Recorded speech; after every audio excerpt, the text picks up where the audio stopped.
दिल्ली के जंतर मंतर पर अखिल भारतीय वाल्मीकि महापंचायत ने धरना प्रदर्शन किया है।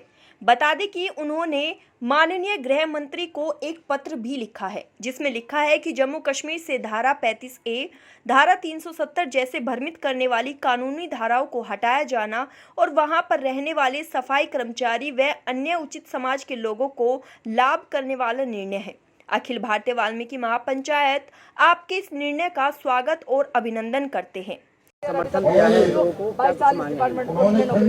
आज अखिल भारतीय वाल्मीकि महापंचायत के द्वारा नगर निगम में कार्यरत सफाई कर्मचारी और नगर निगम में 4 ग्रेड के कर्मचारियों की मांग को लेकर के इन्होंने धरना प्रदर्शन रखा है। इनके धरना प्रदर्शन में क्योंकि मैं स्वतः खुद बिहार प्रदेश का अखिल भारतीय वाल्मीकि पंचायत का प्रदेश अध्यक्ष हूँ और दलित सेना क्योंकि उसी समाज के नेतृत्व करने वाले दलित सेना का एक सिपाही हूँ, जिस सिपाही के होने के नाते हम अखिल भारतीय वाल्मीकि महापंचायत को इनकी मांग का पूरा समर्थन करते हैं और सरकार से अपील करते हैं कि इनकी मांग को गंभीरतापूर्वक संज्ञान में लिया जाए और इनकी मांग को पूरा किया जाए। इनकी मांग है कि समय पे सफाई कर्मचारी को वेतन नहीं मिलना, सफाई कर्मचारी की किसी भी कारण अगर मौत हो जाती है तो उस पे जो उसको फैसिलिटी, उसके परिवार को जो सुविधाएं मिलनी चाहिए थी वो नहीं मिलता है, उस परिवार के सदस्य को जो नौकरी मिलनी चाहिए वो नहीं मिलता है और जो रिटायर कर्मचारी हैं उसको पेंशन समय पे नहीं मिलता है, जिसके लिए बहुत परेशानियां हैं। उन सभी मांगों को लेकर के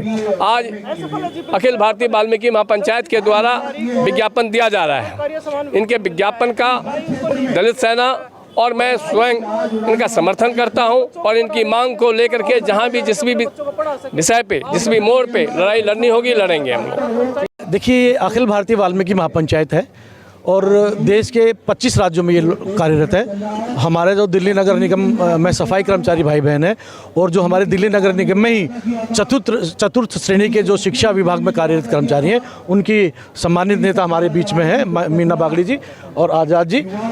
हमारी जो मुख्य मांग है मित्र वो यही है कि देखिए, अभी हमने 75वां आज़ादी का महोत्सव मनाया।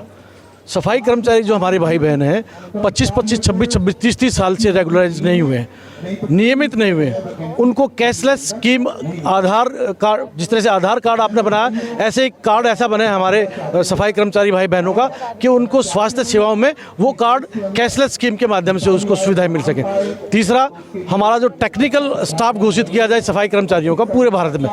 चौथा, हमारा जो विषय है वो यही है कि हमारे कर्मचारी, चाहे वो कोरोना कालखंड है या अन्य बीमारियां हैं, सफाई करते करते उनको बहुत सारी बीमारियां लगती हैं। आप जानते हैं कितने खतरनाक तरीके से बीमारियों से ग्रसित रहते हैं हमारे सफाई कर्मचारी भाई बहन। उनकी मृत्यु हो जाती है, मृत्यु के बाद में उनके बच्चों को मिलता ही नहीं है नौकरी, ना उनको पैसा मिलता है। तो हम चाहते हैं कि उनके जो बच्चे हैं उनको नौकरियाँ मिले उनके मरणोपरांत, चाहे किसी भी बीमारी से वो मरे।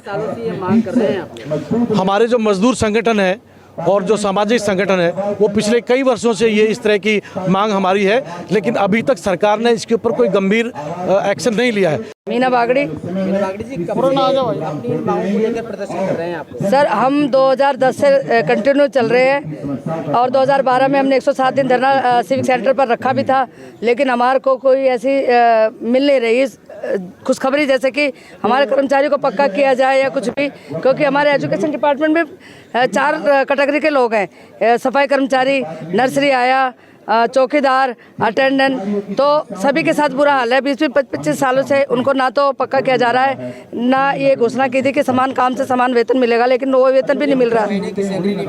4-4, 5-5 महीने हो जाते हैं सर सैलरी के लिए, बहुत ज़्यादा। क्योंकि जब हम दुकान पर उधार लेने जाते हैं ना सर, तो वो उधारी भी मना कर देता है, क्योंकि तनख्वाह ही नहीं है तो हम देंगे कहाँ से, तनख्वाह नहीं है तो। आज हम जंतर मंतर पे अखिल भारतीय वाल्मीकि महापंचायत के बैनर तले हम ये डिमांड करते हैं कि हमारे लोगों को, चाहे वो रोड टैक्स वाले लोग हों, चाहे वो एजुकेशन वाले लोग हों, सभी को पक्का किया जाए, क्योंकि इतने दिनों तक कोई किसी को कच्चा नहीं रखता और भारत देश एक ऐसा है जिसमें कि 25-25 साल से कर्मचारियों को पक्का ही नहीं किया जाता। उम्मीद है प्रधानमंत्री नरेंद्र मोदी गृहमंत्री जी से? उम्मीद तो सर हमें तो कुछ नहीं है, लेकिन हम फिर भी देंगे उनको ज्ञापन कि वो क्या कर सकते हैं, नहीं तो अब की बार हम इलेक्शन में इनको बता देंगे कि हम क्या कर सकते हैं।